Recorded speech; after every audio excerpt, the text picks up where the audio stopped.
namazi ka veçori të shumta.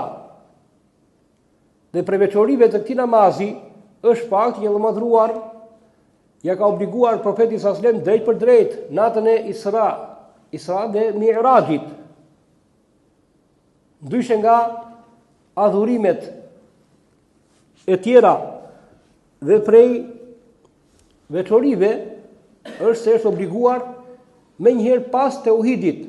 Obligimi parë pas tauhidit, pas njësimit të Allahut madhruar në adhurim dhe veçimit të Allahut në adhurim është falja e namazit. Dhe ky namaz është obliguar para hijretit. Dhe prej veçorive është se është gjë e parë që obligohet ai që ka arritur moshën e pjekurisë. Madje prej veçorive të këtij namazi është se urdhërohet edhe ai që është ende i vogël.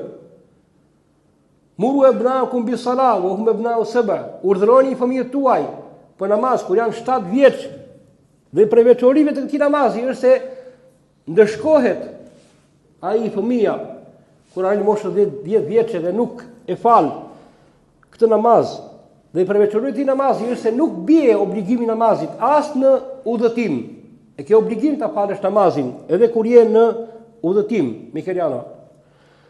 Dhe prej veçorive të këtij namazi është se i përmban të trija shtyllat e imanit. Ka edhe besim në të, ky namaz ka edhe fjalë, ka edhe punë. Dhe ky është besimi tek ndjekësit e sunetit dhe xhamatit. Dhe po ashtu ky namaz për veçorive të tij është se ka bashkuar midis tehlilit, la ilaha illallah, tasbihit, subhanallah, tahmidit, alhamdulillah. Të gjitha këto janë pjesë e këtij namazi dhe për veçorive të këtij namazi është që Allahu e ka ndarë këtë namaz mes tij dhe robit të tij, siç ka ardhur në hadithin e gjatë të profetit sallallahu alaihi wasallam. Dhe ky namaz për veçorive të tij është se ka bashkuar midis dy dëshmive, shahadetit la ilaha illallah dhe Muhammed Rasulullah.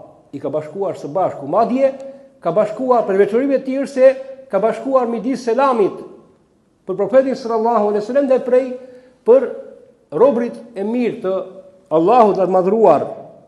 Dhe ky është një adhurim të për veçorive të tij përsëri është se robi vendos gjërat më të shtrenjta që ka. Syt, ballin i vendos në sejdë. E tjera për veçorive të namazit që janë përmendur në Kur'an dhe në sunetin e profetit sallallahu alajhi wasallam që argumentojnë për madhështinë e kësaj degje për degëve të imanit. Dhe shkruat një libër shumë i bukur Imam el-Merwazi, Ta'dhimu qadri s-salah, madhështia e çështjes së vlerës së namazit.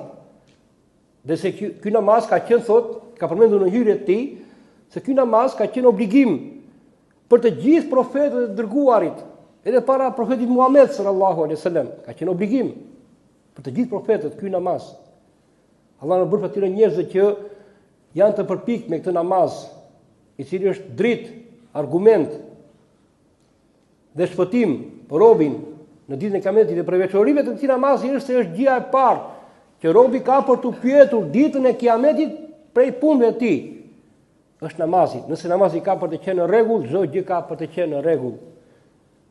Allah na mëson të falim këtë namaz siç duhet, dhe të jemi të përpikt me këtë namaz, ta ruajmë këtë si një gur të çmuar si një margaritar deri në vdekje. Me kaq mjaftojmë për sot. Wa sallallahu alaihi wa sallam ala sayyidina Muhammad wa ala alihi wa sahbihi ajma'in.